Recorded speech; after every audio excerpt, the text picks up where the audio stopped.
Et si votre enfance avait été si chaotique que vous ne saviez même pas qui était votre père de toute votre enfance, vous l'apprenez qu'à votre adolescence, comment ça peut fasciner votre vie en fait? Eh bien, pour l'icône hollywoodienne Demi Moore, ça n'a pas été un scénario hypothétique, ça a vraiment été sa vie.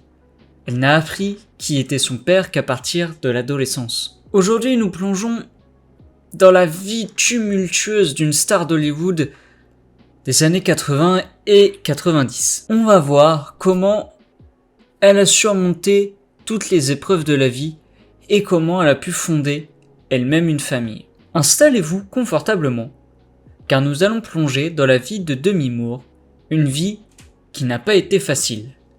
Néanmoins, cette actrice a fait preuve de beaucoup de résilience et de beaucoup de force. Demi Moore est née le 11 novembre 1962 à Roswell, au Nouveau-Mexique. Dès le début, sa situation familiale était compliquée. Son père biologique, Charles Harmon, était un aviateur de l'armée de l'air qui a quitté la mère de Demi, Virginia, après seulement 2 mois de mariage, avant même la naissance de Demi. Pouvez-vous imaginer commencer une vie sans votre père? Cette absence serait le premier d'une longue série de défis familiaux pour la jeune Demi. Alors qu'elle n'avait que 3 mois, sa mère a épousé un vendeur de publicité dans un journal, nommé Dan Gaines. Il est devenu le beau-père de Demi et l'homme qu'elle considérait comme son vrai père pendant son enfance. Mais la stabilité était difficile à trouver dans le foyer Gaines. Dan changeait fréquemment d'emploi, ce qui signifiait que la famille était constamment en déplacement. Il rebondissait dans différentes villes, ce qui rendait difficile pour Demi de s'enraciner ou de nouer des amitiés durables lorsqu'elle était enfant. En plus des déménagements fréquents, les 2 parents de Demi étaient aux prises avec l'abus d'alcool. Leurs problèmes d'alcoolisme ont créé un environnement chaotique et parfois négligent. Un photographe de presse qui connaissait la famille a décrit la jeune Demi comme ayant l'air mal nourrie et ayant un regard obsédant. Il est clair qu'elle ne recevait pas les soins intentionnés dont chaque enfant a besoin et qu'il mérite.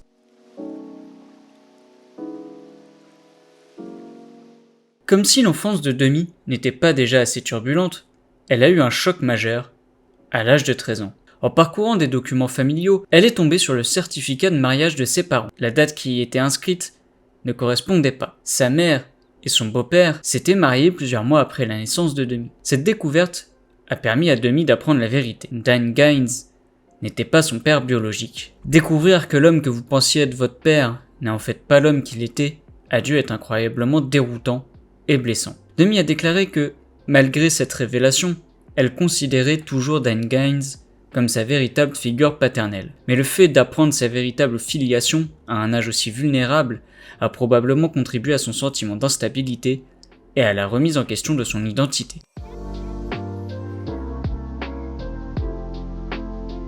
Malheureusement, le drame familial était loin d'être terminé pour Demi. Lorsqu'elle avait 15 ans, sa mère et son beau-père ont divorcé pour la première fois. Ils se sont en fait remariés et ont divorcé à nouveau, ajoutant encore de l'incohérence dans la vie familiale de Demi. À cette époque, la mère de Demi les a fait déménager à West Hollywood, en Californie. Le changement de décor n'a cependant pas résolu leurs problèmes. L'alcoolisme de Virginia a contribué à être un problème, et elle a eu du mal à conserver un emploi stable. Avec un environnement familial aussi instable, il n'est pas étonnant que Demi ait commencé à se rebeller à l'adolescence. Elle a commencé à faire la fête, à expérimenter la drogue et l'alcool, et a même abandonné le lycée en première année. Il semble qu'elle cherchait désespérément un sentiment de contrôle ou une échappatoire à sa situation familiale dysfonctionnelle.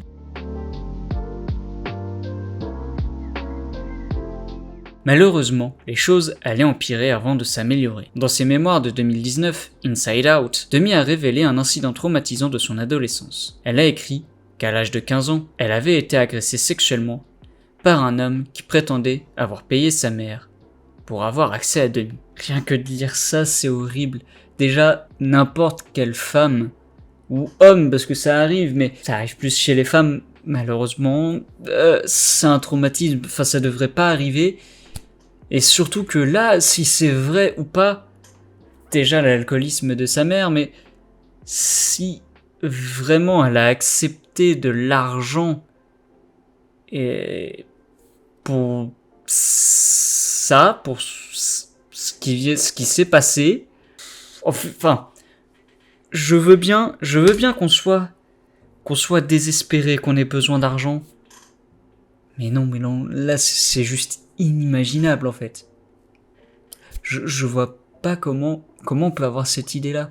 Que sa mère soit impliquée ou non, cette horrible expérience a dû briser le peu de confiance et de sécurité qui restait à Demi dans sa cellule familiale. C'est déchirant de penser à une jeune fille qui subit une telle violation, surtout de la part de quelqu'un qui aurait dû la protéger. Les coups ne cessaient de pleuvoir sur la famille fragile de Demi.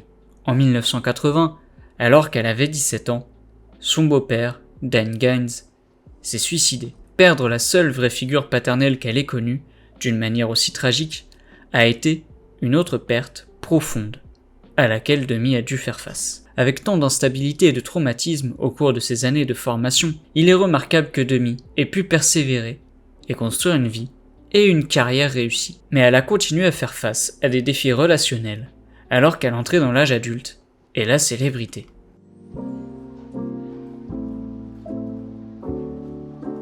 Peut-être à la recherche de la stabilité familiale qu'elle n'a jamais eue étant enfant, Demi s'est mariée pour la première fois à l'âge de 18 ans. En 1980, elle s'est mariée avec le musicien Freddie Moore, qui avait 12 ans de plus qu'elle. Alors, je suis pas là pour juger qui que ce soit, de toute façon c'est pas ma place, c'est pas mon droit, et c'est une histoire qui s'est passée en 1980. C'est deux personnes majeures, alors même si aux États-Unis la majorité c'est 21 ans, pas 18 ans comme en France, mais bon, après si c'est deux personnes consentantes et deux personnes majeures, pourquoi pas, mais le fait que elle avait 18 ans et lui 30 ans, c'est quand même sacrément bizarre. Après, quand on vieillit, j'ai envie de dire, plus tu deviens vieux et moins l'écart d'âge se voit. C'est moins grave, moi je sais. Alors, c'est pas la même situation, c'est pas comparable, bien évidemment. J'ai un ami, ses deux parents ont 10 ans d'écart. Moi, je veux dire, y a rien qui choque. Mais là, bon. Alors, encore une fois, je suis pas là pour juger, chacun son avis. Je trouve ça limite. Voilà, juste ça, je trouve ça limite. Demi a adopté le nom de famille de Freddie et a commencé à l'utiliser professionnellement alors qu'elle lançait sa carrière d'actrice. Mais le mariage a été de courte durée. Le couple s'est séparé après seulement 4 ans de vie commune. Après sa séparation avec Freddie Moore, Demi s'est brièvement fiancée à Emilio Estevez, un autre acteur de Brat Pack. Mais cette relation s'est également effondrée avant d'arriver à l'hôtel. Il semble que Demi ait toujours du mal à trouver un amour durable et à fonder la famille à laquelle elle aspire.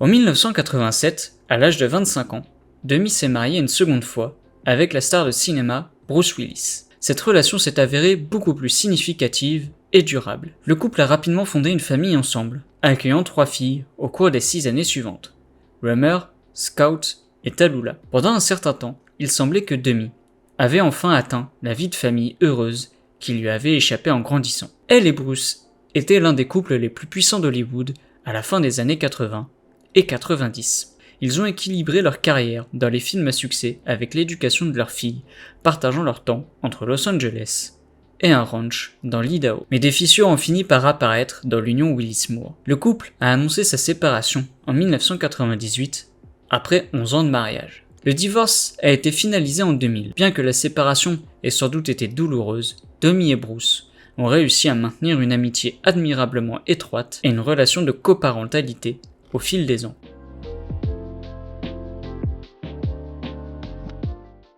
Après son divorce avec Bruce Willis, Demi a pris le temps de se concentrer sur elle-même et ses filles. Mais en 2003, l'amour est revenu à la charge avec l'acteur beaucoup plus jeune qu'elle, Ashton Kutcher. Malgré leur différence d'âge de 16 ans, Demi et Ashton se sont entendus et ont commencé une relation éclair. Alors, je sais plus les âges que ça leur fait respectivement, je crois que ça leur fait, si je dis pas de bêtises, 26 ans et 42 ans. Disons que, si je me suis pas trompé dans les âges, attention, quand ils se sont mis en couple. Disons que ça fait moins choquant que 18 et 30 ans, si vous voyez ce que je veux dire. Après, voilà, encore une fois, si tout le monde est majeur et consentant, j'en ai rien à foutre, les gens ils font ce qu'ils veulent. Voilà. J'ai pas mon mot à dire. Et ni personne, de toute façon. Sauf quand il y a des mineurs, mais là c'est pas le cas. Donc, si ils s'aimaient et que ça a marché, tant mieux pour eux. Le couple s'est marié en 2005, lors d'une cérémonie kabbalistique, à laquelle ont assisté l'ex de Demi, Bruce Willis, et leur fille. Il semblait que Demi avait une nouvelle chance de vivre un amour durable et un bonheur familial. Elle et Ashton ont essayé d'avoir un enfant ensemble, mais malheureusement, Demi a fait une fausse couche, 6 mois après le début de la grossesse. Malgré ce chagrin, Demi a développé des liens étroits avec les parents, les frères, les sœurs, les jeunes nièces et neveux d'Ashton. Peut-être a-t-elle vu cette configuration familiale recomposée comme un moyen de créer la grande famille aimante qu'elle avait toujours voulu.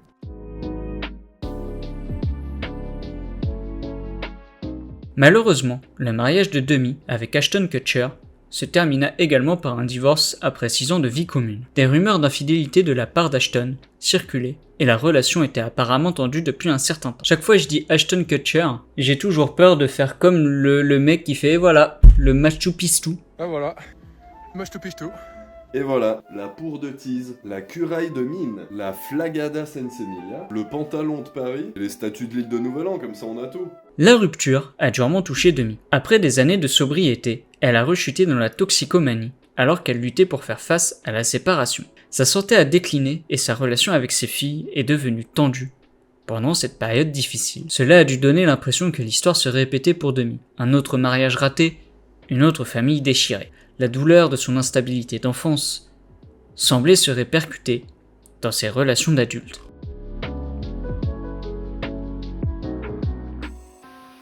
Heureusement, Demi a finalement pu obtenir de l'aide et commencer à guérir de ce dernier traumatisme relationnel. Elle a travaillé à réparer ses liens avec ses filles et s'est concentrée sur sa santé physique et mentale. Dans ses mémoires de 2019, Demi a parlé de ses luttes de toute une vie contre la dépendance, des problèmes d'image corporelle et de l'impact de son enfance dysfonctionnelle. L'écriture du livre semble avoir été une expérience cathartique qui lui a permis de traiter beaucoup de vieilles douleurs et d'acquérir une nouvelle perspective. Aujourd'hui, Demi semble être dans un état beaucoup plus sain. Elle entretient des relations affectueuses avec son ex-mari, Bruce Willis, et bien sûr, ses 3 filles. Lorsque Bruce a reçu un diagnostic d'aphasie en 2022, Demi s'est mobilisée pour l'aider à prendre soin de lui, aux côtés de sa famille actuelle. Il est inspirant de voir comment Demi a travaillé pour briser le cycle de dysfonctionnement familial qu'elle a vécu étant enfant. Malgré toutes les relations brisées dans son passé, elle a cultivé un réseau familial élargi et chaleureux dans ces dernières années.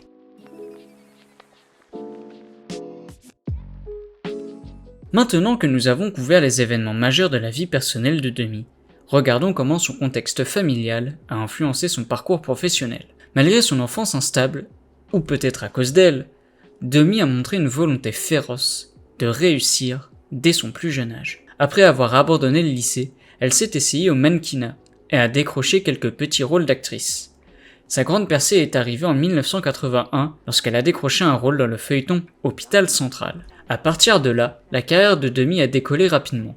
Tout au long des années 1980, elle est devenue l'un des membres les plus éminents du Brat Pack, le groupe de jeunes acteurs qui apparaissaient fréquemment ensemble dans des films sur le passage à l'âge adulte. Des films comme St. Elmo's Fire et À propos d'hier soir ont fait d'elle une véritable star. Mais c'est dans les années 1990 que Demi est devenue une véritable star hollywoodienne. Des succès comme Ghost, Des hommes d'honneur et Proposition indécente ont consolidé son statut de star. À une époque, elle était l'actrice la mieux payée de l'industrie cinématographique, avec 12,5 millions de dollars par film. Il est intéressant de noter que la plupart des rôles les plus célèbres de Demi exploraient les thèmes de l'amour, du mariage et de la dynamique familiale. Peut-être était-elle attirée par ces rôles pour résoudre ses propres problèmes relationnels à l'écran.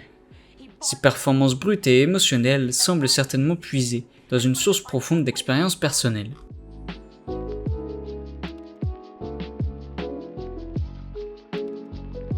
Tout au long de sa carrière, Demi n'a jamais eu peur de prendre des risques ou de susciter la controverse. Elle a notamment posé nue pour la couverture de Vanity Fair alors qu'elle était enceinte de 7 mois en 1991.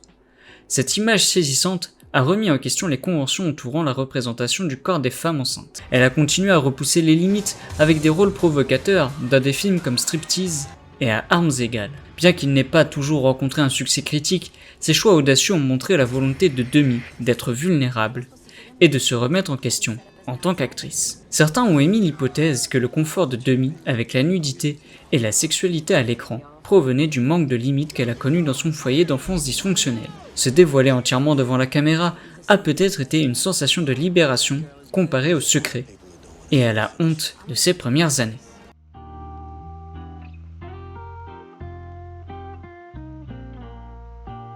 Il est intéressant de noter que la trajectoire de carrière de Demi reflète souvent les hauts et les bas de sa vie personnelle. Ses années de gloire dans les années 90 ont coïncidé avec son mariage avec Bruce Willis et la naissance de leur fille. Elle semblait s'épanouir à la fois professionnellement et personnellement pendant cette période. Mais lorsque son mariage avec Bruce a commencé à vaciller à la fin des années 90, l'attrait du box-office de Demi a également pris un coup. Elle s'est retirée du métier d'actrice pour se concentrer sur l'éducation de ses filles après le divorce. Sa tentative de retour dans Charlie's Angel, Les Anges se déchaînent en 2003, est arrivée juste au moment où elle commençait sa relation avec Ashton Kutcher.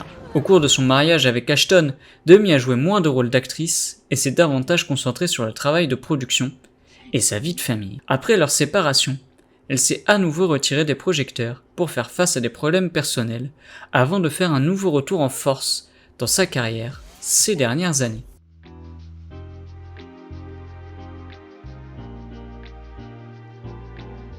À bien des égards, le métier d'actrice semble avoir été une forme de thérapie pour Demi tout au long de sa vie. Elle a expliqué comment entrer dans la peau de son personnage lui a permis d'accéder et de gérer des émotions qu'elle avait eu du mal à affronter dans sa vraie vie. Demi a déclaré que le tournage de Ghost l'avait aidé à surmonter son chagrin suite au suicide de son beau-père. Les thèmes du film comme l'amour transcendant la mort ont pris une signification personnelle et profonde pour elle. De même, son rôle de stagiaire Navy SEAL dans À armes égales a permis à Demi d'exploiter sa force intérieure et sa résilience. Les défis physiques et mentaux du rôle reflétaient son propre parcours pour surmonter l'adversité. Plus récemment, Demi a entrepris des projets qui reflètent directement les relations familiales. Elle a produit et est apparue dans un film de 2012 intitulé Another Happy Day qui explorait la dynamique familiale dysfonctionnelle à travers les générations. L'histoire a probablement fait écho à ses propres expériences.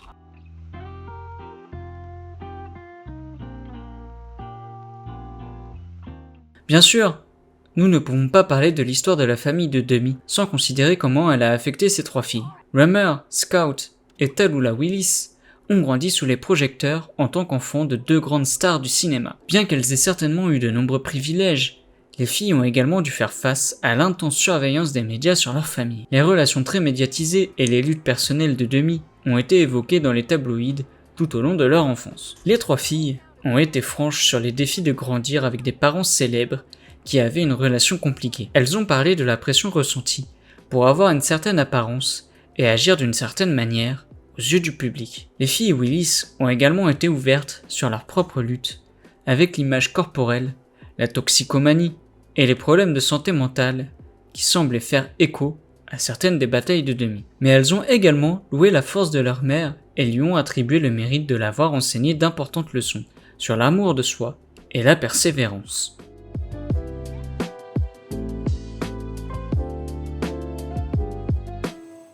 L'un des aspects les plus inspirants de l'histoire de Demi est la façon dont elle a travaillé pour briser le cycle de dysfonctionnement qu'elle a connu étant enfant. Malgré son éducation instable, elle a clairement été une mère dévouée et impliquée envers ses filles. Demi a fait le choix de se retirer de sa carrière à son apogée pour se concentrer sur l'éducation de ses filles. Elle a dit vouloir leur offrir la vie de famille stable qu'elle n'a jamais eue en grandissant. De toute évidence, elle a réussi à créer un environnement familial aimant même après avoir divorcé de leur père. Le lien étroit que Demi partage aujourd'hui avec ses filles adultes témoigne de son évolution en tant que parent. Elle a été un modèle de résilience, d'introspection et de l'importance de la santé mentale pour ses filles. Leur capacité à parler ouvertement des problèmes familiaux montre un niveau d'intelligence émotionnelle qui a probablement été durement gagné.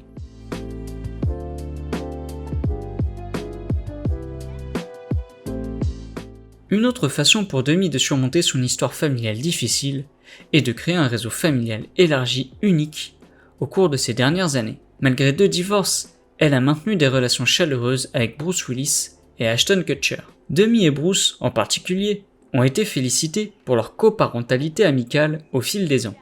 Ils ont assisté ensemble aux étapes importantes de la vie de leur fille et ont même été mis en quarantaine en famille pendant la pandémie du Covid-19. Lorsque Bruce a reçu un diagnostic d'aphasie en 2022, Demi s'est associée à sa femme actuelle, Emma, pour le soutenir et prendre soin de lui. Cette dynamique familiale recomposée montre une capacité remarquable à mettre de côté les blessures du passé pour le bien commun. Demi semble avoir trouvé un moyen de cultiver la grande famille aimante qu'elle a toujours voulu, mais pas dans la structure familiale traditionnelle qu'elle avait peut-être imaginée autrefois. Sa volonté de redéfinir la famille selon ses propres termes est vraiment inspirante.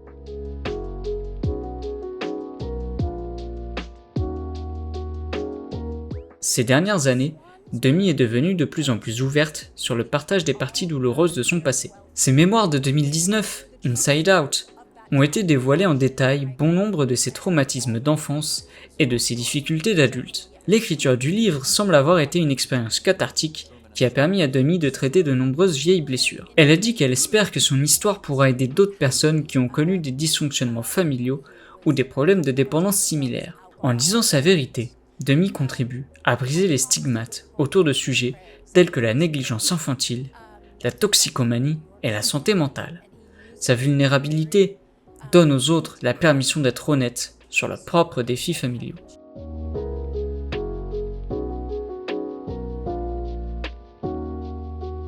Alors, que pouvons-nous apprendre en termes de lutte familiale par rapport à la vie de Demi Moore? À quelques points à retenir. La résilience est possible. Malgré un début de vie incroyablement difficile, Demi a réussi à construire une carrière réussie et à élever 3 filles. Sa capacité à continuer à se relever après des revers est vraiment admirable. Il n'est jamais trop tard pour guérir, même à 50 ans. Demi a continué à travailler sur le traitement des traumatismes de l'enfance et à améliorer sa santé mentale. La croissance et la guérison peuvent survenir à tout âge. La famille est ce que vous en faites. Demi a montré que vous pouvez créer un réseau familial aimant, même s'il ne correspond pas au modèle traditionnel. La famille choisie peut être tout aussi significative que les liens biologiques. L'honnêteté est puissante. En partageant son histoire avec franchise, Demi a aidé d'autres personnes à se sentir moins seules dans leurs difficultés. Parler ouvertement des problèmes familiaux peut être effrayant, mais aussi incroyablement libérateur. Briser les cycles demande du travail. Demi a dû travailler consciemment pour être un type de parent différent de ceux qu'elle avait. Surmonter les schémas générationnels de dysfonctionnement nécessite de la prise de conscience et des efforts. Le parcours de Demi Moore, d'une enfance brisée à la célébrité hollywoodienne et à la guérison familiale durement gagnée, est tout simplement remarquable. Son histoire nous rappelle que nos premières expériences nous façonnent, mais qu'elles ne doivent pas nous définir. À travers tous les hauts et les bas de sa vie personnelle et de sa carrière, Demi est restée résiliente et déterminée à grandir. Elle a affronté ses démons, reconnu ses erreurs et continué à se montrer présente pour les personnes qu'elle aime. Aujourd'hui, Demi semble avoir trouvé un sentiment de paix et de stabilité qui lui a échappé pendant tant d'années. La famille qu'elle a créée, biologique, choisie et recomposée, témoigne de sa résilience et de sa capacité à forger des liens significatifs malgré les difficultés passées. Quel que soit l'avenir, Demi Moore nous a montré qu'il est possible de surmonter même les circonstances familiales les plus difficiles. Son parcours depuis une enfance chaotique et traumatisante jusqu'à la création d'un réseau aimant et solidaire est vraiment inspirant. En partageant son histoire avec autant de franchise, Demi a non seulement favorisé sa propre guérison, mais a également aidé d'innombrables d'autres personnes à se sentir vues et comprises. Elle est un exemple vivant de la façon dont nous pouvons transformer notre douleur en objectif et réécrire le récit de nos vies. En fin de compte, l'histoire de la famille de Demi est une histoire d'espoir. Elle nous rappelle que, peu importe d'où nous venons ou ce que nous avons traversé, nous avons tous le pouvoir de créer l'amour et l'appartenance que nous désirons. Ce n'est que rarement un chemin simple ou direct, mais avec du courage, de l'introspection et de la persévérance, nous pouvons construire les liens familiaux auxquels nous avons toujours rêvé. And today I saw Gage.